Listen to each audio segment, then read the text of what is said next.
नमस्कार. मी डॉक्टर मनीष शर्मा, जिल्हा क्षयरोग अधिकारी अकोला. आज आपण क्षयरोग या कार्यक्रमांतर्गत सुरू असलेल्या सध्या राज्यात आणि भारतात सुरू असलेल्या वेगवेगळ्या मोहीमबद्दल चर्चा करूया. सर्वात पहिली आणि महत्वाची मोहीम आहे की 7 डिसेंबरपासून आपल्याला महाराष्ट्रामध्ये 30 जिल्हे आणि भारतामध्ये 347 जिल्ह्यांमध्ये 100 दिवसीय मोहीम एक सुरू झालेली आहे.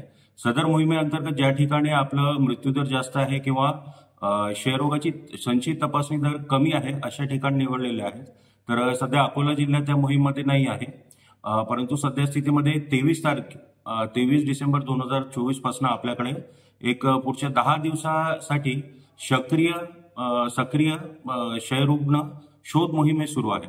या मोहीमचं उद्दिष्ट आहे की आपले जे काही जोखीमग्रस्त भाग आहेत, म्हणजे ज्या ठिकाणी आपल्याला क्षयरुग्ण भेटण्याची शक्यता जास्त आहे, असे आपल्या ग्रामीण आणि शहरी भागातले जवळपास 10% लोकसंख्येमध्ये ही मोहीम आपण राबवतोय.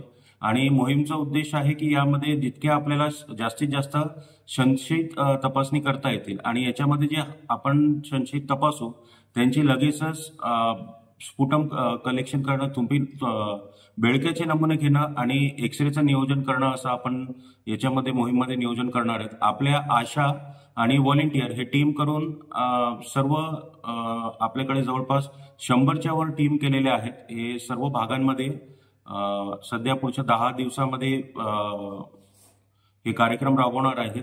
आणि सर्व लोकांना ही विनंती राहील की आपल्या घरामध्ये जर आपल्याकडे हे आशा कार्यकर्ते आले आणि त्यांनी जर आपल्याला विचारणा केली काही टीबी संशयित आहेत का, उदाहरणार्थ ज्यांना 2 आठवड्यापेक्षा जास्त खोकला असेल, मानेवर गाठ असेल, ताप 2 आठवड्यापेक्षा जास्त असेल किंवा वजनामध्ये 5% पेक्षा जास्त घट असेल मागच्या 3 महिन्यात, असे जर संशयित आपल्याकडे असेल तर त्या लोकांची माहिती आशांना द्या आणि येणाऱ्या चमूला द्या, जेणेकरून त्यांची आपण तपासणी करता येईल. तपासणीसाठी आपल्याकडे 11 ट्रूनेट मशीन, 2 सीबीनेट मशीन कार्यरत आहेत.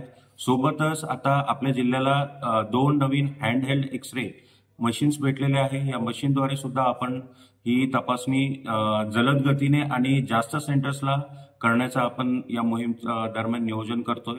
आणि सोबतच याच्यासोबत सध्या आपण अकोला जिल्ह्यामध्ये मागच्या वर्षी पासनं आपण सर्व महाराष्ट्रात आणि भारतात जसं टीबी मुक्त ग्रामपंचायत अभियान राबवतोय, तर मागच्या वर्षी 42 ग्रामपंचायती आपल्या टीबी मुक्त झाल्या होत्या.